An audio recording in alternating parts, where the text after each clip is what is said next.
श्री शिवाय नमस्तु भयम। दोस्तों, जैसा कि आप सभी लोग जानते हैं कि 15 मार्च 2026 यानी रविवार को पड़ रही है चैत्र महीने की पापमोचनी एकादशी व्रत, जो बहुत ही खास है। और दोस्तों, ये वो तिथि है जो कि चैत्र महीने में रविवार को पड़ रही है।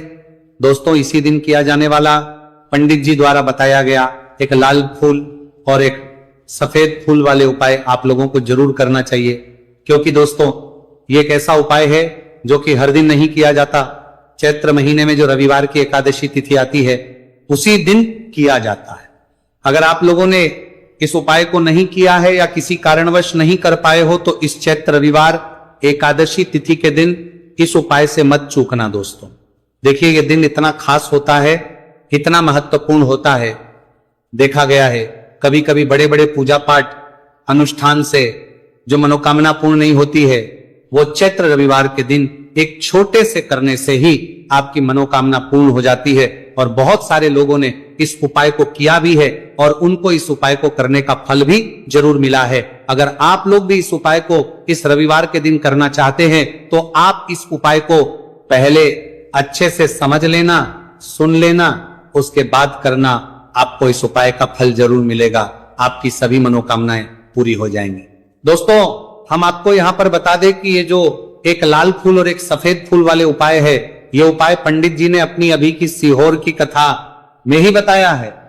उपाय को करने से आपके घर में चाहे किसी भी प्रकार की दुहक और समस्या क्यों ना चल रही हो, आपको उसका कारण भी नहीं पता है कि भाई ये समस्या किस कारण से चल रही है। उसका कुछ भी कारण हो सकता है, जैसे पितृदोष हो सकता है, काल सर्प दोष हो सकता है, या किसी भी तरह का मंगल दोष भी हो सकता है, और भी बहुत तरह के दोष होते हैं, कुछ भी हो सकता है। पर आपको इस उपाय को करने के लिए अपने दोष को पता लगाने की भी जरूरत है। आपके घर में किस कारण से इतनी दुख और परेशानी आ रही है, वो भी आपको पता लगाने की जरूरत नहीं है। बस रविवार को एकादशी तिथि के दिन इस उपाय को कर लेना है, क्योंकि इसी एकमात्र उपाय को करने से आपके पूरे घर परिवार में सुख और शांति हो जाएगी। आपके घर में अच्छे अच्छे काम होने लगेंगे। आपकी जो भी मनोकामना होगी वह भी धीरे धीरे करके पूर्ण होना शुरू हो जाएगी। अब हम समझते हैं इस एक लाल फूल और एक सफेद फूल वाले उपाय को आपको करना कैसे है, किसको करना है, किस करना है और कैसे करना है। देखो, उपाय बिल्कुल आसान है, बस समझने वाली बात है। ध्यान से समझिए, उसके बाद ही आप लोग जो है इस उपाय को जरूर कीजिएगा। सबसे पहली चीज हम लोग ये समझते हैं कि इस एक लाल फूल और एक सफेद फूल वाले उपाय को इस आने वाली रविवार एकादशी तिथि के दिन किसको करना है। तो देखिए, इस उपाय को घर के सभी सदस्यों को करने की बिल्कुल भी जरूरत नहीं है। घर में से कोई एक मुख्य बड़ा सदस्य इस उपाय को करेगा तो उस घर परिवार के सभी सदस्यों को इस उपाय को करने का फल मिल जाएगा।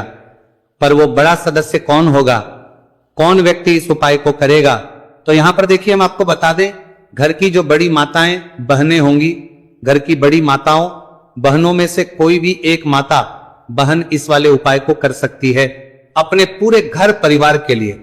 घर में सभी सदस्यों को इस उपाय को करने की जरूरत नहीं है। मात्र घर की जो माताएं बहनें हैं उनमें से कोई भी एक माता बहन इस वाले उपाय को करेगी तो उसके घर परिवार के पूरे सदस्यों को इस उपाय का फल मिलेगा। अगर किसी कारणवश माताएं बहनें घर में उपस्थित ना हो या वो इस उपाय को ना कर रही हो, कुछ दिक्कत हो, तो भाई उस जगह पर फिर घर का कोई बड़ा व्यक्ति भी इस उपाय को कर सकता है। माताओं बहनों के कहने का मतलब यह था कि माताएं बहनें घर की लक्ष्मी होती है। जब घर की लक्ष्मी कोई उपाय करती है तो निश्चित ही भगवान शिव जी जल्दी प्रसन्न होते हैं और उपाय का फल में बहुत जल्दी और बहुत बड़ा करके भी यहां पर देते हैं। तो आप लोग ये बात समझ गए होंगे। अब हम ये बात समझते हैं कि इस वाले उपाय को हमें करना किस समय है।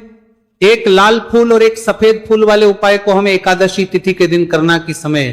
तो देखिए, इस उपाय को करने का जो समय है, सुबह का समय भी है और शाम का समय भी है। अब देखिए, यहां पर हम मुख्य रूप से सुबह का समय नहीं बोलेंगे, क्योंकि देखिए ये जो एकादशी तिथि है, और आप सभी लोग जानते हैं रविवार एकादशी तिथि के दिन का प्रदोष काल का मतलब शाम का जो समय होता है ना, इस दिन भगवान शिव जी का सबसे प्रिय दिन होता है। तो आप लोग इसे एक लाल फूल एक सफेद फूल वाले उपाय पुंसरमान के लिया नई फूल का राना को सुबह के समय भी कर सकते हो और शाम के समय प्रदोष काल में भी कर सकते हो। सुबह के समय अगर कर रहे हो तो 10 या फिर 11 बजे तक भी अगर उपाय करोगे तो भी आपको उपाय का फल मिलेगा। वही अगर शाम के समय कर रहे हो तो इस दिन जरूर शाम के समय का ध्यान रखना कि शाम के 6 बजे से लेकर 7 बजे के बीच में अगर आप इस उपाय को कर सकते हो तो बिल्कुल कर लेना, पूरी कोशिश करना। पर अगर किसी कारणवश इस समय के बीच में ना कर पाओ तो रात 8 बजे तक भी अगर आप उपाय को करोगे तो आपको उपाय का फल जरूर मिलेगा। ये बात आपको समझ आ गई कि आप इस उपाय को सुबह और शाम दोनों समय कर सकते हो। मतलब करना आपको एक ही समय है, घर में से किसी एक ही बड़े व्यक्ति को करना है, एक ही बार इस उपाय को करना है, दोनों समय नहीं करना है। आपको जो समय अच्छा लगे आप उस समय पर इस वाले उपाय को कर सकते हैं। तो चलिए जानते हैं इन विशेष उपायों के बारे में।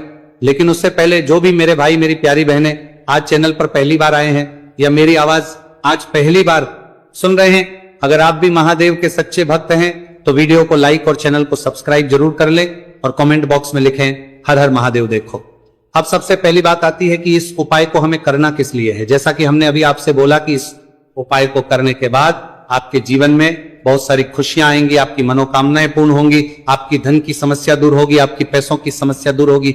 अब देखिए, अगर आप लोग सोच रहे हो कि भाई हमें अपना घर बनाना है पर घर बनाने के लिए पैसा नहीं है, हमें गाड़ी लेना है पर गाड़ी लेने के लिए पैसा नहीं है, हमें जमीन लेना है पर जमीन के लिए पैसों की कमी पड़ रही है, अगर ऐसी ही दिक्कत परेशानी या किसी भी तरह की धन से जुड़ी हुई समस्या या पैसों से जुड़ी हुई समस्या अगर आपके जीवन में चल रही है तो ये उपाय निश्चित ही आपके जीवन में मतलब बहुत सारे फल लाकर दे सकता है। इसीलिए अगर आपके घर में बहुत ज्यादा दिक्कत समस्या परेशानी चल रही है, धन से जुड़ी हुई पैसों से जुड़ी हुई धन की बहुत ज्यादा कमी आ रही है, पैसों की आवक नहीं हो रही है, तो भाई आप लोगों को इस वाले उपाय को जरूर करना चाहिए, घर में से किसी एक भी व्यक्ति को। अब इस उपाय में करना क्या है वो सबसे पहले हम लोग जान लेते हैं। उपाय की सामग्री हम लोग सबसे पहले जानते हैं कि इस उपाय में किस किस चीज की आवश्यकता पड़ेगी। तो देखिए, उपाय का नाम तो एक लाल फूल और एक सफेद फूल वाला उपाय है, पर इस उपाय में कुल मिलाकर 4 सामग्री हमें लगने वाली, जो कि पंडित जी ने खुद सीहोर वाली कथा में बताया है, और जो हम आपको उपाय बताते हैं वो पंडित जी द्वारा बताए गए होते हैं, अलग से हम कुछ भी नहीं बताते हैं। तो यहां पर हम लोग समझते हैं कि इस उपाय की सामग्री क्या है। तो देखो, उपाय की जो सामग्री है वो 4 सामग्री है, जिसमें से सबसे पहली सामग्री है एक बेलपत्र। देखो बेलपत्र क्या होती है, बेलपत्र जो शिव की शिवलिंग पर चढ़ती है। दूसरी चीज है एक शमी पत्र, शमीप्र शिवलिंग पर ही चढ़ता है। तीसरी चीज है दोस्तों एक लाल फूल, उपाय का नाम है। तो एक यहां पर आपको लाल फूल लेना है। अब ये लाल फूल कौन सा लेना है, देखो शिवलिंग के ऊपर जो लाल फूल चढ़ता हो उनमें से कोई भी एक लाल फूल पसंद कर लेना और वो कहीं से तोड़कर या कहीं से खरीद कर लेकर आना और उस लाल फूल को उपाय में प्रयोग कर लेना। उसके बाद में एक सफेद फूल का विशेष रूप से ध्यान रखना, जो सफेद फूल शिवलिंग पर चढ़ता हो सिर्फ वही सफेद फूल लेकर आना, इसके अलावा कुछ मत लेकर आना, लेकिन केतकी का मत लेना। तो एक एक मात्रा में ही आपको ये चारों सामग्री चाहिए, एक बेलपत्र, एक शमी पत्र, एक लाल फूल और एक सफेद फूल। ये चारों सामग्री आप लोग तैयार करके रख लें। प्रदोष काल में या सुबह के समय जब भी आप इस उपाय को कर रहे हैं, जैसे ही आपके उपाय की सामग्री तैयार हो जाती है तो क्या हम सीधा उपाय को करने के लिए इन चारों सामग्री को उपाय करने के लिए जा सकते हैं? नहीं। तो यहां पर आपको इस बात का ध्यान रखना है कि हम भगवान शिव जी को प्रसन्न करने के लिए तो जा रहे हैं, हम अपनी मनोकामना को पूर्ण करवाने के लिए तो जा रहे हैं, पर हमें यह दर्शाना बिल्कुल भी नहीं है कि हम सिर्फ अपने फायदे के लिए भगवान शिव जी के मंदिर में आए हैं। इसलिए हम इस उपाय को करने के साथ साथ में भगवान शिव जी की पूजन अर्चना के लिए कुछ सामग्री भी जरूर लेकर जाएंगे। जैसे कि सुबह समय अगर आप उपाय को कर रहे हो, इसे एक लाल फूल और एक सफेद फूल वाले उपाय को, तो भाई सुबह के समय आपको एक लोटा जल लेकर जाना है। जो लोग प्रतिदिन शिव जी के मंदिर जाते हैं, पूजन अर्चना करते हैं, जल चढ़ाते हैं, फूल बेल पत्र सब कुछ चढ़ाते हैं, भाई वो अपनी पूजन अर्चना वैसी की वैसी करना। बाकी जो सिर्फ उपाय को करने के लिए जा रहा है, जो कुछ भी लेकर नहीं जा रहा है, उसे कम से कम एक लोटा जल अपने घर से भरकर लेकर जाना अगर आप उपाय को कर रहे हो, है ना। क्योंकि इस वाले उपाय को आप भगवान शिव जी की पूजन अर्चना करने के बाद ही करना। वहीं अगर बात करें शाम के समय की, अगर कोई व्यक्ति शाम के समय प्रदोष काल में इस वाले उपाय को कर रहा है तो भाई आपको मात्र एक घी का दीपक तैयार करना है। ये बात हम हमेशा बोलते हैं, शाम के समय प्रदोष काल में कोई कर रहे हो ना, तो दीपक का विशेष महत्व होता है। रविवार, एकादशी तिथि, दिन का प्रदोष काल में जो भी व्यक्ति दीपक जलाता है ना भगवान शिव जी के मंदिर में भाई, उसके जीवन से सारी दुख और परेशानियां भी दूर होती हैं। तो भाई इस दिन दीपक का विशेष रूप से ध्यान रखना आप लोग। अगर आप इस उपाय को शाम के समय प्रदोष काल में कर रहे हो, है ना, ये जो दीपक आप लोगे ये आटे का लोगे, जो आटा आप गूंदोगे उसके अंदर कुछ भी मत डालना, मात्र साधा आटा लगाकर उसे तैयार कर लेना और एक मीडियम साइज का दीपक तैयार कर लेना। दीपक ना ज्यादा छोटा हो ना ज्यादा बड़ा हो, है ना। उसके बाद में दीपक आपका तैयार हो जाए तो इसके अंदर जो बत्ती रखोगे वो गोल बत्ती रखोगे। देखो गोल बत्ती भी दो तरह की होगी, एक बाजार की और एक घर वाली। तो कोशिश करना अपने घर में जो रुई रखी हुई है उस रुई से आप लोग एक गोल बत्ती अपने ही हाथों से बनाओ, उपाय का फल अच्छा मिलता है। भगवान शिवजी जल्दी प्रसन्न होते हैं जब हम किसी भी उपाय को अपने हाथों से परिश्रम करके तैयार करते हैं। तो आपको उस दीपक के अंदर एक गोल बत्ती रख देनी है। इसके अंदर जो चीज आप लोग डालोगे वो डालोगे शुद्ध देसी गाय का घी। इस बात का विशेष रूप से ध्यान रखना, शुद्ध देसी गाय का घी ही डालना है, तेल वगैरह नहीं। आज के दिन तो मत डालना, रविवार एकादशी तिथि के दिन, क्योंकि भगवान शिव जी का सबसे प्रिय दिन और प्रिय समय पर हम लोग इस वाले उपाय को कर रहे हैं। तो थोड़ा सा शुद्ध गाय का घी इतना डालना कि वो दीपक कुछ समय तक चल सके। ना बाजार वाला मिलावटी घी डालना, ना भैंस का घी डालना, शुद्ध देसी गाय का घी। आपको ढूंढने में थोड़ी मतलब मेहनत लगेगी और महंगा भी मिलेगा, पर गाय के घी से भगवान शिव जी प्रसन्न होते हैं और उसी शुद्ध देसी गाय के घी से घर में बरकत भी बनी रहती है और हमारे घर में सुख शांति भी बनी रहती है। इसलिए इस शुद्ध देसी गाय का घी अपने घर में हमेशा रखा करो, वो भगवान शिव जी के कार्यों में भी उपयोग में आता है और उपायों में भी हम लोग प्रयोग कर सकते हैं। तो यहां पर आपकी सारी तैयारियां हो चुकी है। उपाय को करते समय शुद्धता का विशेष रूप से ध्यान रखिएगा। सुबह कर रहे हो तो भाई सुबह तो आपको स्नान करना ही करना है, बाकी शाम को कर रहे हो तो शाम को मात्र हाथ मुंह धोकर भी आप लोग इस वाले उपाय को कर सकते हो, कोई दिक्कत वाली बात नहीं है भाई। उपाय की पूरी सामग्री तैयार कर और पूजन सामग्री लेकर आपको भगवान शिव जी के मंदिर पहुंचना है, जो आपके घर के पास में हो, जहां पर शिवलिंग विराजित हो, शिवालय हो, वहां पर आप लोगों को पहुंचना है। और जैसे ही आप भगवान शिव जी के मंदिर में पहुंचते हो वहां पर जाकर ही उपाय शुरू नहीं करना है, पहले आपको भगवान शिव जी की पूजन अर्चना करना है। पूजन अर्चना कैसे करोगे? सुबह के समय गए हो तो एक लोटा जल वगैरह जो भी पूजन सामग्री लेकर गए हो, उससे पहले पूजन सामग्री आप लोग मतलब पूजन भगवान शिव जी की कर लो। जो व्यक्ति सिर्फ एक लोटा जल लेकर गए हैं वो शिव जी के शिवलिंग पर मात्र एक लोटा जल एक धारा से धीरे धीरे करके चढ़ा लो। अपनी पूजन अर्चना आप लोग जो है पूरी कर लो पहले। उसी के बाद अगर आप शाम के समय कर रहे हो तो पहले जाकर बैठना है भगवान शिव जी के शिवलिंग के पास में। आप जो दीपक तैयार करके लेकर आए हो उस दीपक को पहले जलाना है। ये जो दीपक आप लोग जलाओगे ना, ये किसी और की माचिस से मत जला, अपनी ही माचिस अपने ही घर से लेकर आना और इस दीपक को अपने ही माचिस से जलाना।